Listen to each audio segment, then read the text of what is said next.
Berdasarkan data, wilayah Indonesia terancam cuaca ekstrim akibat fenomena La Nina. Beberapa wilayah Indonesia mengalami cuaca ekstrim imbas dari fenomena banjir.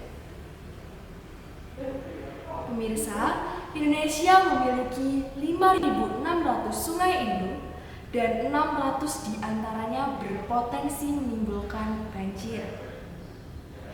Banjir disebabkan oleh 3 hal.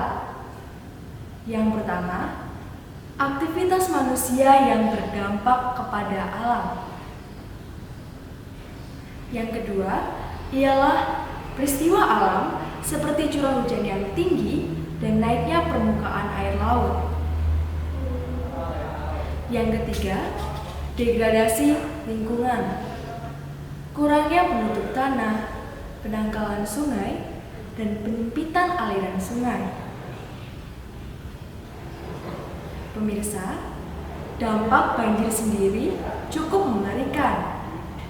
Merusak rumah-rumah, jalan raya, bangunan, dan gedung-gedung. Dan pastinya akan menimbulkan berbagai penyakit seperti infeksi paru-paru, penyakit kulit, dan penyakit diare. Lalu, hal yang harus kita lakukan saat terjadi banjir ialah: pertama, jangan takut dan jangan panik.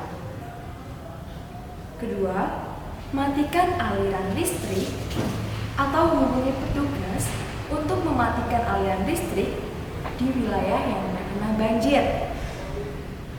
Ketiga, mengungsi ke tempat yang nyaman atau posko banjir atau ke tempat yang lebih tinggi, dan jangan lupa untuk menghindari aliran listrik dan sumber listrik. Keempat, jika air masih bisa dilewati, jika tidak, hubungi petugas yang terkait dengan penanggulangan bencana. Pemirsa, kita juga harus kenali bahaya banjir. Arus air yang sangat kuat dapat menghanyutkan.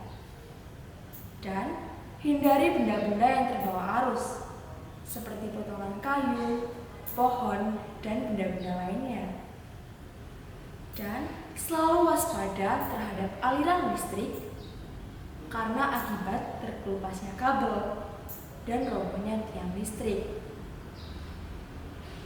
Pemirsa, jika banjir sudah surut, yang harus kita lakukan ialah: pertama, bersihkan lingkungan atau rumah menggunakan cairan disinfektan agar terhindar dari kuman. Kedua, keringkan alat-alat listrik seperti kabel, saklar, dan stop kontak. Ketiga, bersihkan penyimpanan air. Keempat, bersihkan dapur dan keringkan alat-alat dapur. Kelima, saat membersihkan, menggunakan sepatu boot dan sarung tangan.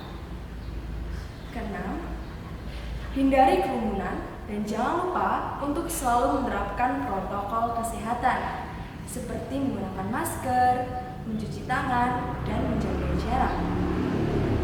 Dan yang ketujuh, ajak orang-orang di sekitar untuk berperan dalam penanggulangan bencana banjir. Dan jangan lupa untuk membagikan informasi dengan menggunakan media sosial. 8. Rawatlah lingkungan dengan cara membuang sampah dan menanam pohon kembali atau reboisasi. Sekecil apapun yang kita lakukan dapat berdampak besar bagi orang yang membutuhkan. Indonesia tangguh bencana banjir. Saya Stefani, sekian dan terima kasih.